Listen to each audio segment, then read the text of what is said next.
Picture this. You're standing in a cafe in London. A stranger starts a conversation with you. Your heart pounds, your palms sweat. You want to respond, but your mind goes completely blank. Sound familiar? Well, today on Mr. English Podcast, we're going to change that story forever. Welcome, everyone. I'm James, and I'm so glad you're here because this episode is about to transform the way you think about English. I love how dramatic he gets. But honestly, James is right. You know, learning English isn't just about memorizing words. It's about reinventing yourself. It's about becoming someone who feels confident, capable, and genuinely connected to the world. And that's what today's episode is all about. Exactly. We're diving deep into 50 must-know sentences that will completely change how you communicate every single day. But here's the thing. We're not just giving you sentences and moving on. No, we're teaching you the method. We're showing you how to learn them, practice them, and actually use them in real life. And if you're not already subscribed to Mr. English Podcast, please do that right now. It literally takes 3 seconds and you'll never miss an episode. Plus, share this podcast with someone who needs a confidence boost in their English journey. Let's get started. Before we jump into the sentences, I want to tell you something important. Learning English is personal. It's not just about grammar rules and pronunciation. It's about reinventing yourself as a communicator. Some of you are here because you want a better job. Some of you want to travel freely. Some of you want to feel included in conversations. Whatever your reason, this matters. Your journey matters. You know what I love about teaching English? It's watching people realize they can do this. They can actually do this. The transformation doesn't happen overnight, but it happens. And it starts with understanding the right sentences for the right situations. So today, we've organized these 50 sentences into 5 categories. First, we have sentences for building confidence and self-talk. Then we move to workplace communication. Third, we cover social connection and friendship. Fourth, practical daily life situations. And finally, sentences that help you handle challenges and setbacks. Each category is packed with real examples and practice methods. Because here's what we believe. You don't learn English by listening passively. You learn it by speaking, repeating, imagining yourself in situations, and actually using these phrases in your daily life. That's the secret, isn't it? The method matters more than the content sometimes. Absolutely. So let's begin with something that might surprise you. The first category is called confidence and self-talk. And I'm starting here because everything else flows from this. When you believe in yourself, everything changes. Your body language changes. Your voice changes. People respond to you differently. Here's the first sentence. I can do this. Simple, right? But powerful. When you're nervous before a presentation or a job interview, you pause, take a breath, and say to yourself, I can do this. Say it in English. Say it out loud. The practice method here is interesting. For the next week, every single morning, look in the mirror and say, I can do this. Not in a robotic way. Say it like you mean it. Say it with feeling. Even if you don't believe it completely at first, your brain will start to accept it. Next sentence, I'm learning something new. This is different from I can do this because it acknowledges the process. Learning isn't failure. Learning is progress. When you make a mistake, instead of thinking you're bad at English, think, I'm learning something new right now. This mindset shift is huge. We have a practice method for this too. Keep a learning journal. Every week, write down 3 things you learned in English. It could be a new word, a new phrase, a new way to understand something. This builds a record of your progress. The third sentence in this category is, every conversation makes me stronger. Think about that. Not every perfect sentence makes you stronger. Not every grammatically correct phrase. It's the conversations themselves, the practice, the exposure, the repetition. How do you practice this one? Have conversations, lots of them, even short ones. Talk to language exchange partners. Talk to yourself in English. Narrate your day in English. Describe what you're doing while you're doing it. Sentence number 4 is, I'm proud of my progress. This one is celebration. It's recognition. After weeks or months of work, you need to pause and acknowledge what you've done. You've learned new vocabulary. You can understand movies without subtitles now. You can have conversations that seemed impossible before. The practice method is create a progress timeline. Take a voice recording of yourself speaking English today. In 3 months, record yourself again. Listen to the difference. You'll be amazed. And the final sentence in this confidence category is one I personally love. My voice matters in this world. Because it does. Your perspective is unique. Your experiences are unique. Your way of speaking is unique.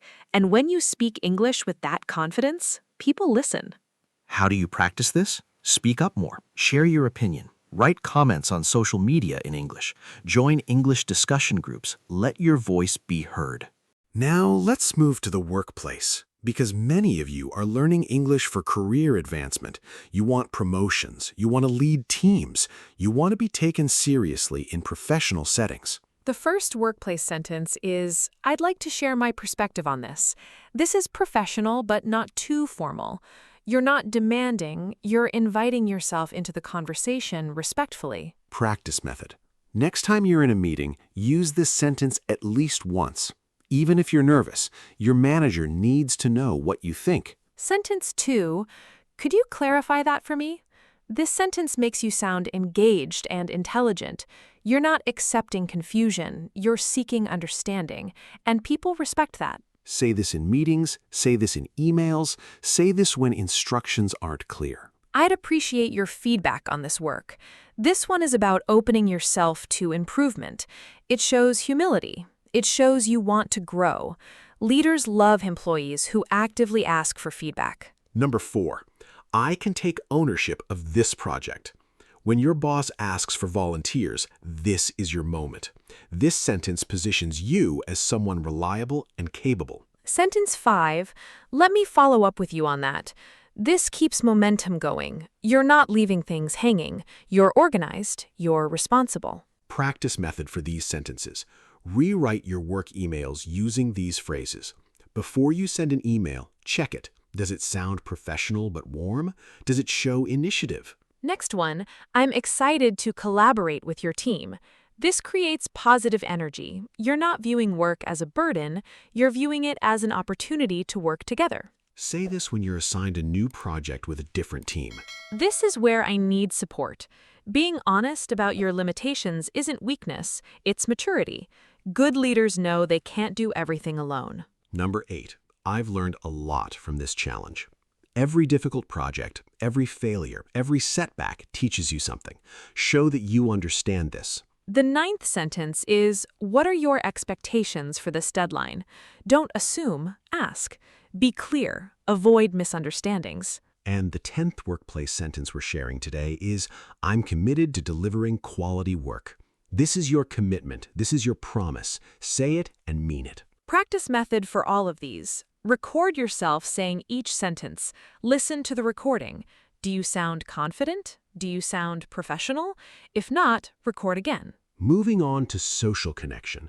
Because life isn't just about work, it's about relationships, friendships, people, community. The first sentence in this category is simple but powerful. I really value your friendship. Stop assuming people know how much they mean to you. Tell them, in English. Practice method. Tell one friend this week, I really value your friendship. See how they react. They'll light up. Sentence 2, tell me more about what happened. This shows genuine interest. You're not waiting for your turn to talk, you're actually listening. This sentence alone will change your social life. People feel heard when you say this. Use it constantly. I'm sorry, I didn't catch that. Could you repeat it? This is honest. This is vulnerable. You're admitting you didn't understand and asking for help. People respect this. Number 4, what's your opinion on this? You're inviting someone into the conversation. You value their perspective. Say this and watch people open up. I completely understand how you feel. This is empathy. This is connection. When someone shares a problem with you, this sentence shows you're present. Next one. I've been thinking about what you said. This is depth. You're not just having surface conversations. You're actually reflecting on what people share with you. Practice method. After a conversation with a friend, send them a message using this sentence. I've been thinking about what you said about your job. I think you're right that you should pursue it. Next one. I'm excited to collaborate with your team. Everyone has a story, and when you ask people to share theirs, they feel valued. Number 8, you inspire me. Don't be afraid to give genuine compliments in English. This is vulnerable, but it builds real connections. Ninth, I miss talking to you. If you haven't spoken to a friend in a while, reach out, say this, say it in English. And the 10th sentence in social connection is, let's do this again soon. This shows you want the relationship to continue. You want more time together. And in English, that matters. Practice method. Join a conversation group or language exchange. Practice these sentences with real people. That's where the real learning happens. Now we're getting into daily life. These are the sentences you'll use when you're getting groceries, ordering food, asking for directions, solving problems in your everyday existence. The first one is, excuse me, could you help me with something? This is your entry point to a conversation with a stranger. It's polite, it's humble. Most people are happy to help. Practice method. Use this sentence 3 times this week. Ask strangers for directions. Ask for restaurant recommendations. Ask for product advice in a shop. Number 2, I'm looking for something specific. Then describe what you want. This works in shops, markets, restaurants. Sentence 3. Is this item available in a different size? You're asking about options. Maybe they have what you want in stock elsewhere. Number 4, what would you recommend? This works everywhere. Asking for recommendations shows respect for someone's opinion and experience. Sentence 5. Could you please speak a bit slower? This is crucial. Don't be embarrassed to ask. Native speakers appreciate when you're direct about your needs. Practice method. Write this sentence on a sticky note and put it on your mirror. Next time you're in a situation where you need to ask this, you'll remember it. Number 6. How much does this cost? Simple, but you need to be able to say it comfortably. Practice saying it with different products. Sentence 7. I didn't understand. Could you explain that differently?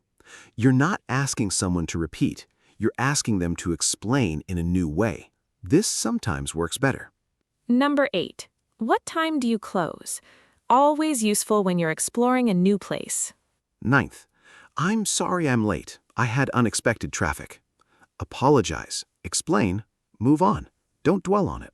And the 10th in this category is, thank you so much for your patience with me.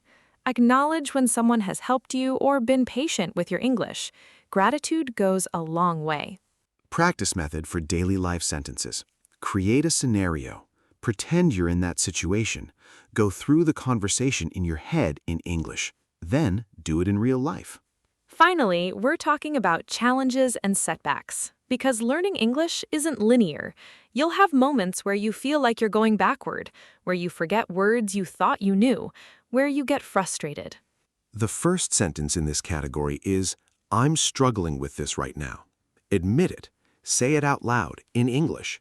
Acknowledging struggle is the first step to overcoming it. Practice method.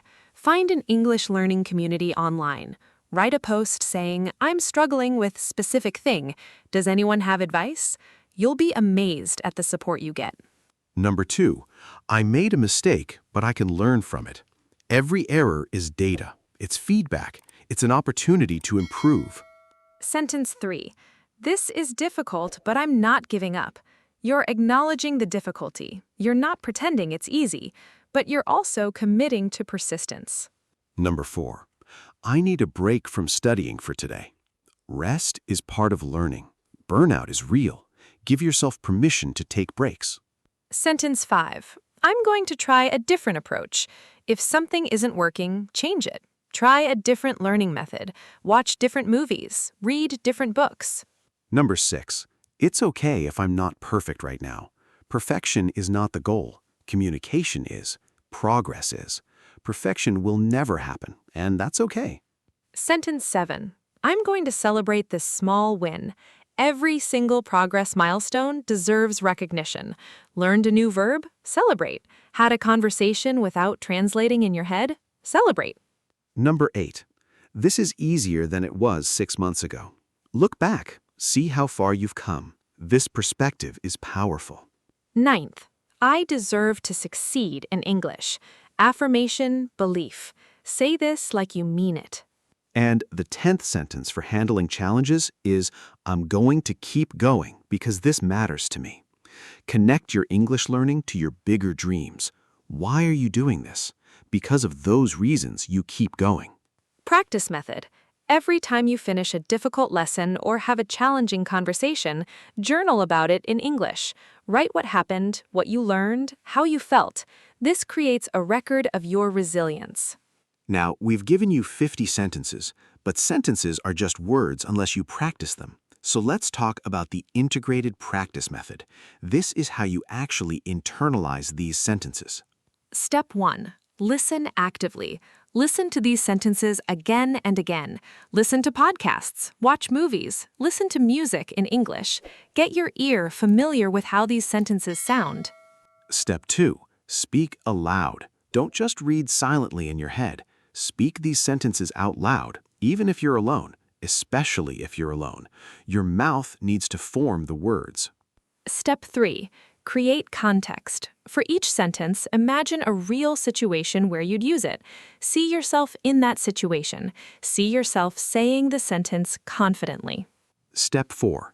Use them in real conversations. This is crucial. Find a language partner. Join an English club. Have conversations with people. Actually use these sentences. Step 5. Record yourself. Speak the sentence. Listen to it. Does it sound natural? Do you like the way you pronounced it? Record again if necessary. Step 6. Teach someone else. The best way to solidify learning is to teach it. Explain these sentences to someone else who's learning English. That process of explaining deepens your own understanding. And step 7. Reflect and adjust. Every week, think about which sentences you used, which ones felt natural, which ones still feel awkward. Focus more on the awkward ones. This method works. It's not complicated. It's just consistent practice with intention. And here's the thing. When you practice this way, you're not just learning English, you're building a new version of yourself. A version of you that's confident, that's articulate, that can connect with people around the world. That's the real transformation. You know what would help make this real? Let me tell you about someone. Let's call her Sophia. Sophia was exactly where some of you are. She was scared to speak English. She had words in her head, but they wouldn't come out of her mouth. Oh, I think I know where this is going. She started with the confidence sentences. Every morning for a month, she said, "I can do this," in the mirror. At first, it felt weird, but slowly, something shifted. Her posture changed. Her tone changed. And then? Then she joined an English conversation group, and one day someone asked her opinion, and she raised her hand and she said, "I'd like to share my perspective on this," and the whole room listened, and she realized she could do it. That's beautiful, because that's what happens when you practice these sentences. It's not magic, it's not overnight, it's gradual transformation. There was another person, let's call him Marcus. He was in a job interview and he was nervous, but before he walked in, he whispered to himself, "I'm learning something new." And during that interview, he made a mistake. He fumbled a question, but instead of shutting down, he said, "Could you clarify that for me?" And he turned that moment into a positive one. And did he get the job? He did, because he showed confidence even in uncertainty. And that's what these sentences do.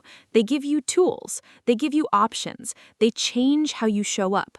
These are the stories that matter. The transformation stories. The people who decided that their English journey was worth the effort. Now I want to talk about how to make this stick. Because information without habit change doesn't lead to transformation. So here's what we're recommending. Pick one sentence from each category. That's 5 sentences to start. Spend 1 week with just those 5 sentences. Say them every day, multiple times. Write them on cards. Put them on your mirror. Put them in your phone's notes. See them everywhere. Talk about them. Tell someone, your friend, your family, your language partner, that you're learning these sentences. Share why they matter to you. This builds accountability. Then, the next week, introduce 5 more sentences. Now you're at 10. Keep rotating these sentences into your daily life. What's crucial is consistency over intensity. 10 minutes of practice every day is better than 2 hours once a week. Your brain needs regular exposure to internalize these patterns. And here's the secret. After 4 weeks of consistent practice with these sentences, you won't have to think about them anymore. They'll just come out, naturally, like your native language. That's when you know you've truly learned them. But I want to end with something important. These 50 sentences aren't just sentences, they're invitations. Invitations to a new life. When you can say, I really value your friendship in English, you're opening doors to international friendships. When you can say, I'd like to share my perspective on this in a meeting, you're opening doors to career advancement. When you can say, every conversation makes me stronger, you're not just learning language, you're building resilience. This is about reinvention. Some of you might be feeling like you're struggling now, like English is too hard, like you're too old to learn, like it's too late. It's not. It's never too late, and these sentences are your starting point. I think about it this way. You probably have dreams that require English, whether it's travel or work or love or friendship or adventure. Something in your dreams needs English. And these sentences, they're the keys that unlock those dreams. All right, let's wrap this up. But before we do, we need to talk about next steps. You've listened to this episode. That's step 1. But listening isn't enough. Step 2 is action. Pick one sentence from today. Write it down. Say it out loud right now, right this second. Step 3 is connection. We want to hear from you. In the comments below, tell us which of these 50 sentences resonates with you the most. Why does it matter to you? Or tell us your English learning story. What's your reason for learning English? And please, if this episode helped you, share Mr. English Podcast with someone who needs it. Your friend who wants to improve their English, your cousin who's scared to practice, your colleague who's stuck at a particular level. Share this. Subscribe to Mr. English Podcast right now. New episodes come out regularly, and each one is designed to transform your English from the inside out. Before you go, remember this. You are not a beginner forever. You're a learner in progress. There's a difference. A beginner has a fixed identity. A learner in progress is moving, growing, changing. And that's you. That's who you are. Someone brave enough to learn a new language. Someone committed enough to show up and practice. Someone deserving of success. So thank you. Thank you for spending this time with us. Thank you for caring about your growth. Your future self is going to be so grateful for the work you're doing right now. That was beautiful, James. I'm getting better at this podcasting thing. You're a natural. Remember, everyone, your voice matters. Your progress matters. You matter. So keep speaking, keep practicing, keep becoming. This is James and Emma signing off from Mr. English Podcast. We'll see you next episode. Now go out and have that conversation. Use those sentences. Change your life. Goodbye, everyone. Goodbye.